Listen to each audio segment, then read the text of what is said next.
Salut tout le monde et bienvenue dans une nouvelle vidéo. Et aujourd'hui, on se retrouve en vidéo bien sûr sur YouTube et aussi en podcast pour vos douces oreilles. Et encore une fois, on a le retour de Marceau. Salut. Ça va ? Ça va et toi ? Oui, ça va. Et on poursuit cette série de création de podcasts et vidéos parce que bon, ça vous le savez pas, parce que ça va sortir un peu en différé, mais ça fait 2 jours qu'on est ensemble et qu'on n'arrête pas d'enregistrer et de tourner. C'est vachement cool et on termine aujourd'hui. On voulait aborder Creature Commando. Il y a eu le dernier épisode qui est sorti sur la plateforme Max. Et donc voilà, on va faire une courte première partie sur les 7 épisodes. Parce qu'on on a eu une saison de 7 épisodes de 20 minutes environ, une production de James Gunn qui clairement relance un peu, enfin en tout cas entame une nouvelle période du DCU qu'on voit ensuite avec évidemment des adaptations cinématographiques de Superman en juillet et d'autres films qui sont prévus. Je crois qu'il y a une série sur Supergirl aussi qui a été annoncée. Une série ou un film, je ne sais plus. Un film. Donc plein de choses à venir. Et là, on commence avec l'animation. Et puis, c'est montré là sur la petite table. J'ai voulu aussi faire une petite partie comics qui, vous le verrez, assez différente de ce que propose la série. Sur cette série-là, comme je disais, 7 épisodes. On a du coup cette équipe qui est une équipe de monstres, de renégats qui est un peu à la Suicide Squad, sont dirigés, en tout cas sont maîtrisés par Amanda Waller, vont avoir une sorte de puce implantée et ils vont partir en mission suicide. Et dans la série, ils vont être accompagnés de Rick Flag qui va commanditer un petit peu cette équipe-là. Et on a des entités bien différentes. Je pense qu'on peut les citer. Il y a The Bride, il y a Nina, Dr Phosphorus. Exactement. Weasel, oui. Et J-Robot. Et c'est ça. Et Frankenstein qui traîne dans le coin. Qui traîne dans le coin. Et donc voilà, on avait envie de faire un petit récap dessus. Est-ce que déjà, toi, tu attendais cette série ? C'était quelque chose qui te motivait ? Ouais, j'attendais cette série parce que j'aime beaucoup le travail que James Gunn fait depuis le début de son arrivée chez DC. Enfin, j'aimais aussi ce qu'il faisait chez Marvel, mais je trouve que chez DC, il a apporté un vent de fraîcheur vraiment, vraiment agréable. J'avais adoré The Suicide Squad, j'ai beaucoup aimé la première saison de Peacemaker. Et là, Creature Commando en animation et en plus en série, ça me chauffait vraiment, parce que en plus, c'est un peu dans l'idée, c'est très très James Gunn compatible, on va dire, parce que une bande de weirdos qui part en mission suicide et finalement où James Gunn arrive à les rendre attachants, c'est vraiment très très adapté pour lui. Et c'était un projet qui me chauffait très très très très fort. Parce que je l'ai pas mentionné aussi au début, mais donc la série se place juste après Suicide Squad et Peacemaker. Et James Gunn est un réalisateur qui a quand même cette habitude maintenant de créer des équipes et de créer des équipes avec des personnages que normalement on devrait considérer comme vilains. Et de créer une sorte de relation entre eux et de nous montrer leur humanité. Et à savoir qu'initialement, c'était un des projets que James Gunn a pitché quand il est arrivé chez DC. C'est vrai. Quand il est arrivé chez DC, il voulait faire quelque chose sur les créatures commando. Donc visiblement, c'est quelque chose qui lui parlait déjà. Et finalement, c'était un moment où DC a choisi de faire autre chose. Et c'est là qu'ils ont décidé de produire The Suicide Squad et qu'après, il y a eu Peacemaker. Mais quand il est devenu du coup président de DC aux côtés de Peter Safran, c'est ça ? Oui, c'est ça. Peter Safran. Il a décidé d'entamer Creature Commando, qui est un projet, mais qu'il avait depuis assez longtemps, du coup. Ouais. Et puis on le voit dès le générique. On a un générique qui fonctionne super bien, qui a une très belle esthétique, qui présente tous les personnages. La où James Gunn est présent dedans en animation. Et c'est ce que j'allais dire. James Gunn est présent et on le voit tapoter sur son ordinateur pour travailler dessus. Donc, c'est dire à quel point il veut incarner vraiment cette nouvelle ère de ses comics. Et puis je pense qu'il y a un vrai... c'est aussi un passionné derrière. C'est un amoureux de ces personnages-là et donc du coup des comics qui veut transmettre un petit peu ces histoires-là. Et je pense que... Est-ce que tu peux, pour le début, faire un peu le pitch de ce qu'on a comme histoire, pourquoi ces vilains vont être réunis dans la série. Dans la série, dans la série, du coup, c'est Amanda Waller, ça se passe après la saison 1 de Peacemaker, puisqu'on y fait clairement référence. Et du coup, Amanda Waller, qui n'a plus le droit de faire appel à des humains pour mener des opérations du type qu'on a eu dans The Suicide Squad. C'est bien dommage. Oui, c'est dommage. On se demande pourquoi. Désolée. Tout à fait. Du coup, décide de mener une nouvelle opération, mais cette fois-ci avec des non-humains, avec des méta-humains, parce que Circe a pris le contrôle d'un groupe d'incels en fait, qui veut et elle veut envahir le Pocolistan. C'est ça. Oui, c'est ça. J'arrive jamais à dire le nom. C'est bien ça. Parce que finalement, elle veut se servir de ça pour aboutir sur l'invasion de Themyscira, parce que Circe se proclame la dirigeante officielle de Themyscira. Et du coup, Amanda Waller, qui voit dans le Pocolistan comme un allié de choix pour les États-Unis pour ses ressources pétrolières, décide d'envoyer une équipe de commando suicide là-bas pour protéger le Pocolistan et éviter qu'elle tombe sous le joug de Circe. Exactement. Et donc cette équipe va partir en mission. Et alors sur les 7 épisodes, ce qui est très intéressant, c'est qu'on a cette histoire qui va être la trame de fond.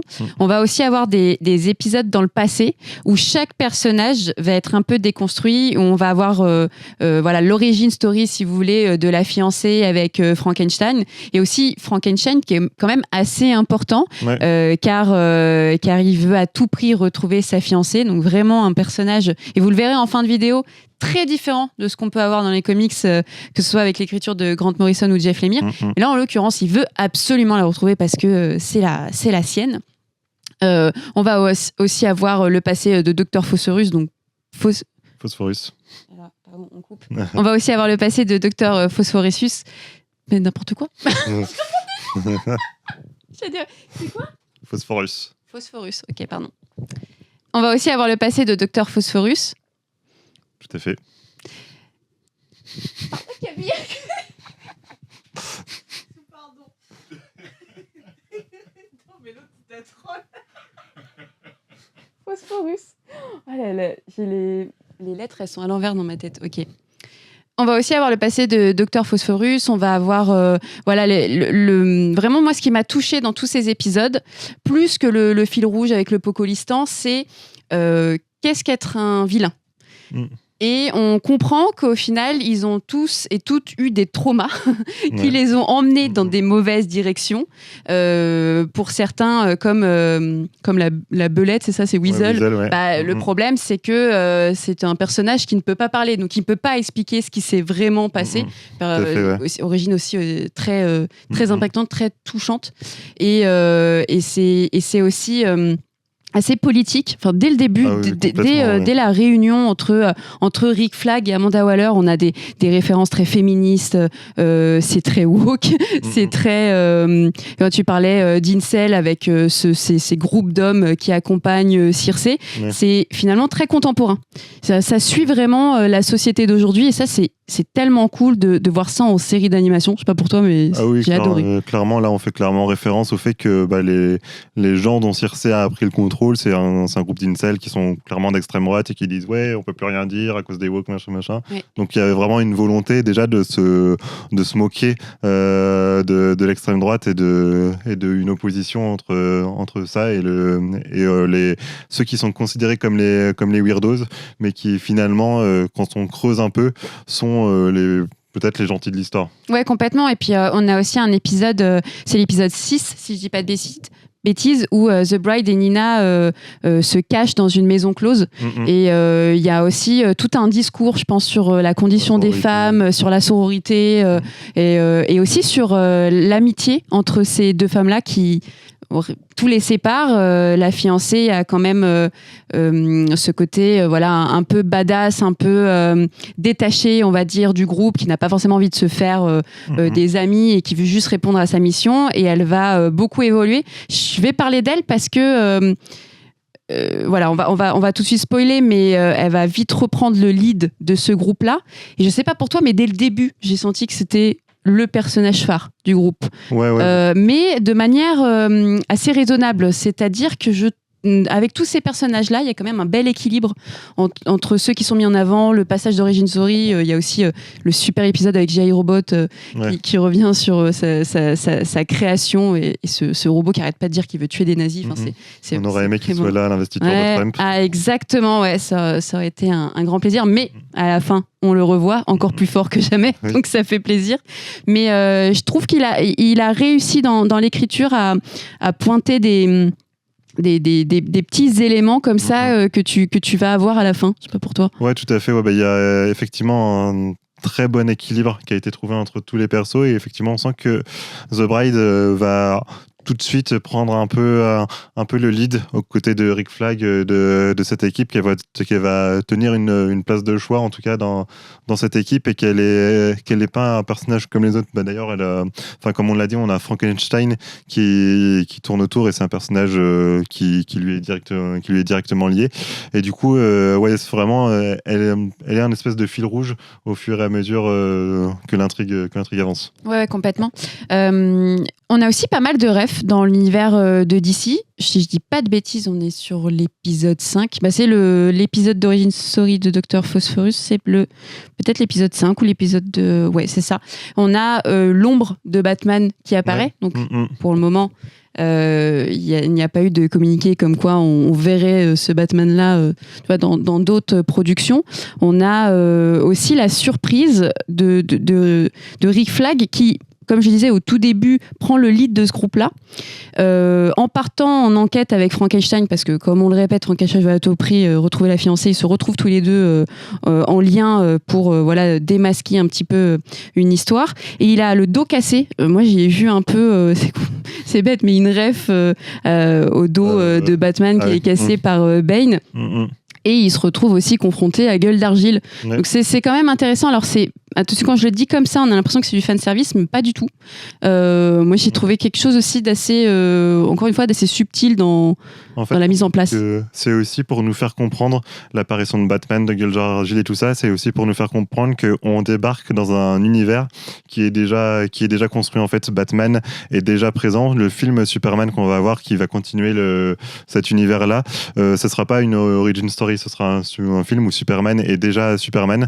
Et donc, on va pas se retaper 45 000 fois l'origin story de chaque super-héros et de chaque série qu'on va avoir, chaque film qu'on va avoir. Cool, ouais. On va pas avoir des origin story, mais on va avoir quelque chose qui est déjà construit, débarqué dans un univers qui est déjà créé. Et mettre des références, nous faire apercevoir Batman, faire clairement référence à la Justice League dans l'espèce de flash forward de Circe. On nous fait comprendre que cette équipe est déjà formée, les personnages savent qui c'est, ils se posent pas de questions. Et donc James Gunn nous indique quand même un peu la direction qu'il souhaite prendre avec son nouvel univers. Ouais, non mais complètement. Et on n'a pas abordé un point aussi, c'est que la série est assez gore. On est quand même dans l'ultra-violence. On a des scènes d'action. Enfin, chaque épisode est vraiment ponctué par des grosses scènes d'action qui je trouve... se met un peu en parallèle avec des dialogues, on va dire, un peu de fond et les histoires de chacun et chacune qui se développent. Est-ce que pour toi, c'était trop ou ça allait bien aussi avec l'esprit de Créature Commando ? Non, ça va vraiment tout à fait avec l'esprit de Créature Commando. Hein. Il n'y avait aucun doute sur le fait que ce soit une série destinée aux adultes. Et du coup, le gore m'a pas du tout dérangé là-dessus. Au contraire, ça aurait été un peu bizarre de faire une série comme ça et d'avoir un produit ultra lisse. À ce moment-là, il fallait pas prendre Créature Commando si on voulait avoir un produit visionnable par tout le monde. Ouais, c'est clair. Quel est le personnage que tu as préféré ? Moi, mon personnage préféré, ce serait sans doute Weasel et Phosphorus, que j'ai trouvé vraiment les deux les plus intéressants et avec un background qui est vraiment très bien amené, j'ai trouvé. Même si tous en réalité ont leur qualité. Enfin, honnêtement, j'ai trouvé tous les épisodes franchement, je pense très bon, mais si je devais en choisir deux, ce serait celui-là. Ouais, je suis d'accord. C'est vrai que j'ai passé un excellent moment. J'y trouve peu de défauts. Peut-être que ça dure seulement 20 minutes et qu'on reste un peu sur sa fin. Surtout que nous, on attendait chaque jeudi l'arrivée de ces épisodes-là. Ce qui est super, c'est que la saison 2, elle est confirmée. Ouais. J'avoue que j'ai beaucoup aimé tous les épisodes avec la fiancée.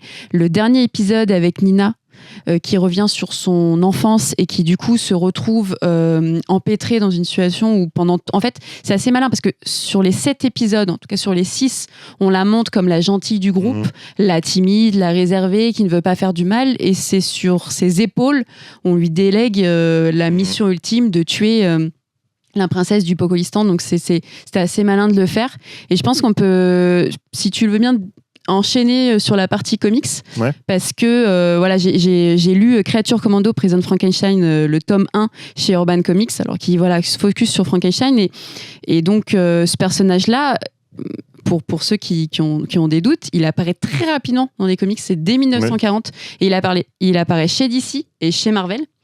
Et c'est dans les années 70 dans le comics Weird World Tales où là il va intégrer Créature Commando et notamment une autre équipe qui s'appelle le Shade, mais qui est typiquement un peu du Créature Commando.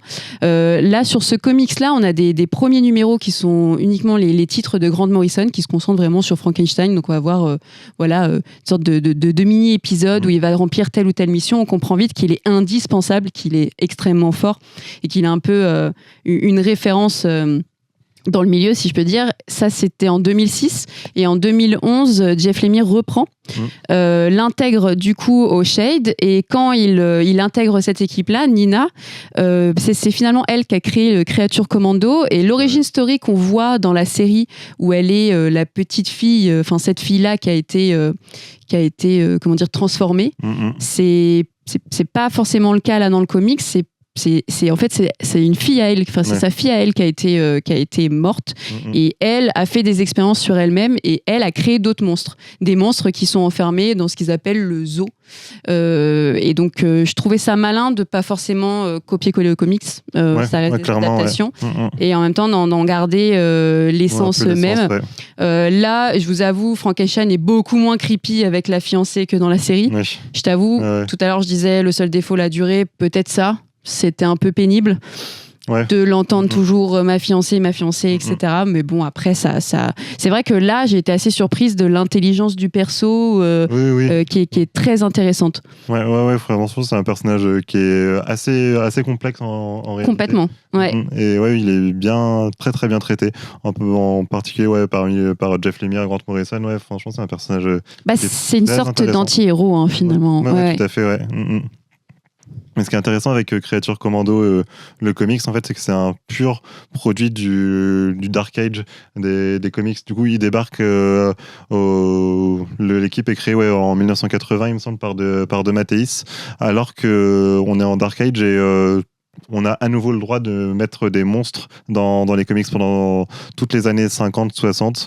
On n'a plus le droit de mettre des monstres dans les comics à cause du Comics Code Authority, parce que ça faisait peur aux enfants, machin. Qui a été placé en 1954. Tout à fait, ouais. Et en 73 à peu près, on entre vraiment dans le Dark Age des comics avec la mort de Gwen Stacy. Et à partir de ce moment-là, le Comics Code Authority perd en autorité, et on se remet à avoir des séries comme Le Tombeau de Dracula chez Marvel, Werewolf by Night, et du coup DC décide de faire un peu pareil et décide dans sa série qui se passe pendant la Seconde Guerre mondiale de faire une équipe de monstres, en fait. Du coup, au départ, le Créature Commando, c'est vraiment un vampire, Frankenstein, un loup-garou qui vont aller taper des nazis, et c'était une série trop bien. Oui, et puis qui reprend des monstres typiques c'est ça, et qu'on connaît dans la pop culture aujourd'hui, qui sont assez référencés. Ils se sont dit, franchement, avec ces personnages-là, on n'a pas à se casser la tête, on a tout un background qui est déjà tout créé. Le lore est déjà fait, complètement. Et finalement, on a cette équipe qui est créée et qui va évoluer au fil du temps, et justement jusqu'à arriver à Grant Morrison, Jeff Lemire, qui vont un peu donner